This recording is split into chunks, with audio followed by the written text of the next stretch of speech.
આજે બીજો લેક્ચર. ગયા લેક્ચરની અંદર આપણે વારસાના બે ભાગ સુધી પહોંચ્યા હતા કે ભારતનો સાંસ્કૃતિક વારસો એટલે શું. તો એમાં વ્યાખ્યા આપણે ભણ્યા હતા કે આપણને આપણા પૂર્વજો દ્વારા મળેલી અમૂલ્ય ભેટ. એની અંદર બે ભાગ હતા, ભારતનો પ્રાકૃતિક વારસો અને ભારતનો સાંસ્કૃતિક વારસો. હવે એ બંને ભાગ વિશેની, બંને પ્રકાર વિશેની વિગતવાર માહિતી આપવામાં આવી છે. શરૂઆત કરીએ ભારતના વારસાના પ્રકાર. તો ભારતના વારસાના બે પ્રકાર છે. પ્રથમ કીધો છે ભારતનો પ્રાકૃતિક વારસો. પ્રાકૃતિક વારસો એટલે પ્રકૃતિ દ્વારા પ્રાપ્ત થયેલો વારસો, કુદરત દ્વારા પ્રાપ્ત થયેલો વારસો. એની વ્યાખ્યા આપતા સ્પષ્ટતા કીધી, પ્રકૃતિ, પર્યાવરણ અને માનવ જીવન વચ્ચેના નિકટતમ સંબંધોનું પરિણામ. પ્રકૃતિ એટલે કે પ્રકૃતિના તત્વો, નદી, પહાડો વગેરે. પર્યાવરણ એટલે કે પશુ, પંખી, જંગલો, આ બધાને શું કહેવાય? પર્યાવરણ કહેવાય. અને આપણું જીવન એટલે માનવ જીવન. પ્રકૃતિ, પર્યાવરણ અને માનવ જીવન, આ ત્રણેય વચ્ચેનો નિકટતમ સંબંધ એટલે કે ત્રણેય વચ્ચેનો એકબીજા સાથે ગાઢ સંબંધ જોડાયેલો છે. અને એકબીજા સાથેના એક ગાઢ સંબંધના પરિણામે જે નિર્માણ થયું તેને પ્રાકૃતિક વારસો કહેવામાં આવે છે. પ્રાકૃતિક વારસો એ કુદરતી ભેટ છે. કુદરતી ભેટ એટલે કે કુદરત દ્વારા પ્રાપ્ત થયેલી ભેટ છે, અમૂલ્ય ભેટ છે કે જે ઓટોમેટિક કુદરત તરફથી મળે છે. આપણે એનું નિર્માણ કરી શકતા નથી. આપણે નદી બનાવી શકતા નથી, પહાડો બનાવી શકતા નથી, પશુ પંખી બનાવી શકતા નથી.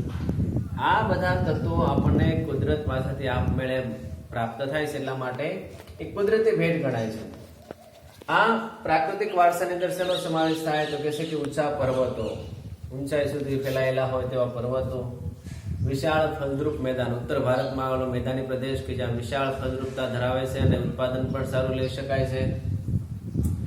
ખેડ પ્રદેશો, ઘણા બધા સ્થાનો એવા છે જેમ કે લોનાવાલા, ખંડાલા જઈએ તો ત્યાં અનેક ઊંડી ખીણો પણ આવેલી હોય છે. રણ પ્રદેશો, રાજસ્થાનની અંદર જોઈએ તો વિશાળ મેદાન આપણને પ્રાપ્ત થયેલું છે. આ ઉપરાંત વૃક્ષો, અનેક પ્રકારના જંગલમાં વૃક્ષો, વનસ્પતિઓ પ્રાપ્ત થાય છે. અસંખ્ય પ્રકારના જીવજંતુઓ હોય છે. આપણે ત્યાં અલગ અલગ ઋતુઓ આપણને પ્રાપ્ત થઈ છે, શિયાળો, ઉનાળો અને ચોમાસું. વિવિધ પ્રકારના પશુ પંખી, પાલતુ પ્રાણીઓ હોય, જંગલી પ્રાણી હોય અને અનેક પ્રકારના પંખીઓ હોય. ભૂમિ દ્રશ્યો, અને આપણે વાત કરીએ ને હમણાં કે રાજસ્થાનની અંદર રણ મેદાન આવેલું છે, હિમાલયની અંદર પર્વતમાળા આવેલી છે, દક્ષિણ ભારતનો દ્વિકલ્પીય ભાગ છે. આ બધા શું કહેવાય? ભૂમિ દ્રશ્યો. અનેક ખડકો, જમીનના નીચેના ભાગમાં અનેક ખડકોનું નિર્માણ થયેલું છે અને ભૂમિના પેટાળમાંથી આપણને અનેક ખનિજો પ્રાપ્ત થાય છે. આ બધી વસ્તુઓ આપણને પ્રાકૃતિક વારસામાં કુદરત દ્વારા પ્રાપ્ત થયેલ છે, એટલા માટે એનો સમાવેશ પ્રાકૃતિક વારસામાં કરેલું છે. આ પ્રાકૃતિક વારસો આપણને અનેક વસ્તુઓ પૂરી પાડે છે કે જે વસ્તુઓ દ્વારા આપણું જીવન ચાલે છે. જેમ કે આહાર. આપણે કોઈ પણ સજીવોને પોતાના જીવનને ટકાવી રાખવા માટે જરૂરી ખોરાક કોણ પૂરો પાડે છે? પ્રકૃતિ, કુદરતમાંથી. અનાજ ઉગે છે, ફળો ઉગે છે, પશુઓ દ્વારા આપણને દૂધ પ્રાપ્ત થાય છે વગેરે. આહાર. આપણને જરૂરી પાણી પણ ક્યાંથી પૂરું પાડ્યું છે?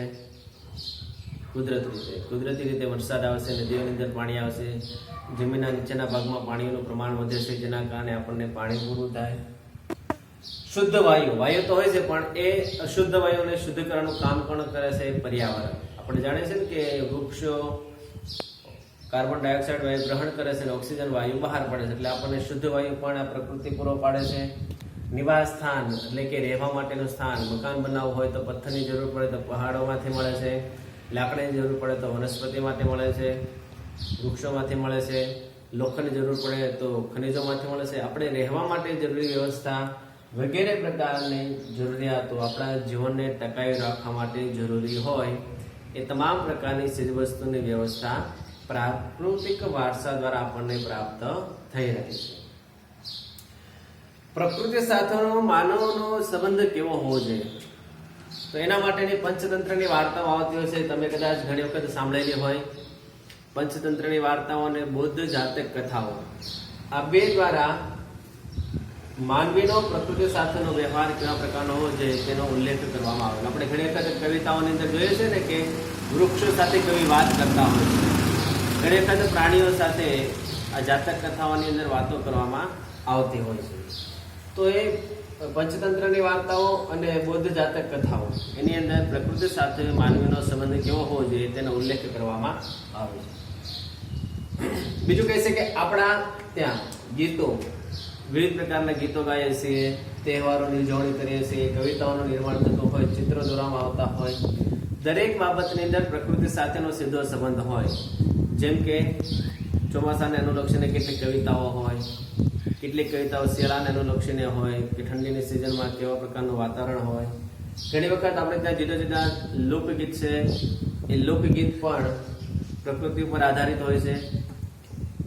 તહેવારોની ઉજવણી પણ આપણે પ્રકૃતિ પર આધારિત હોય છે કે જુદા જુદા તહેવારો આપણે પ્રકૃતિના સમય અનુસાર ઉજવીએ છીએ.